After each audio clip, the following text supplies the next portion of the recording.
সম্পাদকে প্ৰমুখ কৰি সমূহ বিষয়ববী আৰু কাৰ্যকৰ্তাসকল আজিৰ এই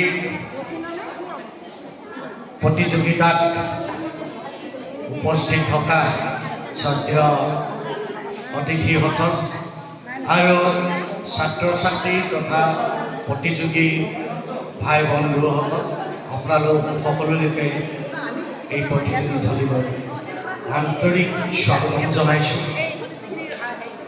আজি আমি এই প্ৰতিযোগিতা অনুষ্ঠিত কৰিছোঁ আবৃত্তি পৰিষদৰ উদ্যোগত নতুন প্ৰজন্মক গঢ় দিয়াৰ মানসিকতাৰে।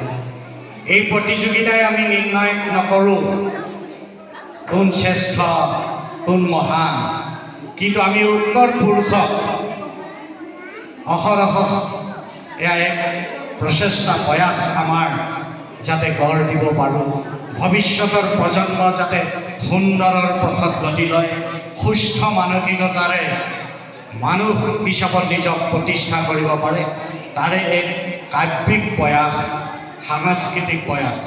গতিকে এই সুন্দৰৰ যাত্ৰাত আমি আশা কৰিম প্ৰতিগৰাকী ছাত্ৰ ছাত্ৰীয়ে আৰু অভিভাৱকে ইয়াৰ পৰা এই প্ৰতিযোগিতা থলীৰ পৰা এক শুভবাৰ্তা কঢ়িয়াই লৈ গৈ যাতে জনজীৱনৰ মাজত প্ৰভাৱ পেলায়।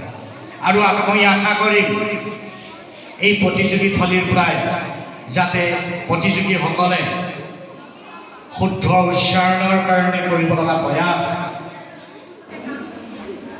ভৱিষ্যতৰ কাৰণে যাতে আৰু সুন্দৰভাৱে কবিতা উপস্থাপন আৰু যি ছন্দ, যি মডুলেশ্যন, এই মডুলেশ্যনৰ যদি ভাৱ প্ৰকাশ আৰু অনুভৱেৰে নিজৰ কথা বতৰা আৰু ভাৱ ভংগীত ব্যৱহাৰিক জীৱনত ধাৰণ কৰি আৰু উত্তৰ পুৰুষক যাতে তেখেতলোকেও মাৰ্গদৰ্শক হিচাপত নিজক প্ৰতিষ্ঠা কৰিব পাৰে, সেয়া আজি আমাৰ আশা কৰিম। আৰু আপোনালোকৰ জ্ঞাতাৰ্থে আৰু এটি কথা জনাই থ'ব খুজিছোঁ, প্ৰতিযোগিতা থলীত আমি বিচাৰকসকলে আপোনালোকৰ আৰম্ভণি সামৰণি যিদৰে লক্ষ্য কৰিম, ঠিক তেনেকৈ উচ্চাৰণ, মডুলেশ্যন, ভাৱ প্ৰকাশ আমি এইকেইটা শিতানতো মূল্যাংকন কৰিবলৈ যত্ন কৰিম। গতিকে সকলো প্ৰতিযোগী আৰু সকলো অভিভাৱক তথা অতিথিবৃন্দলৈ আৰু উদ্যোক্তালৈ স্বাগতম জনাই, আদৰণি জনাই আমি বিচাৰকৰ তৰফৰ পৰা এই দুআষাৰ কৰিলোঁ। ধন্যবাদ।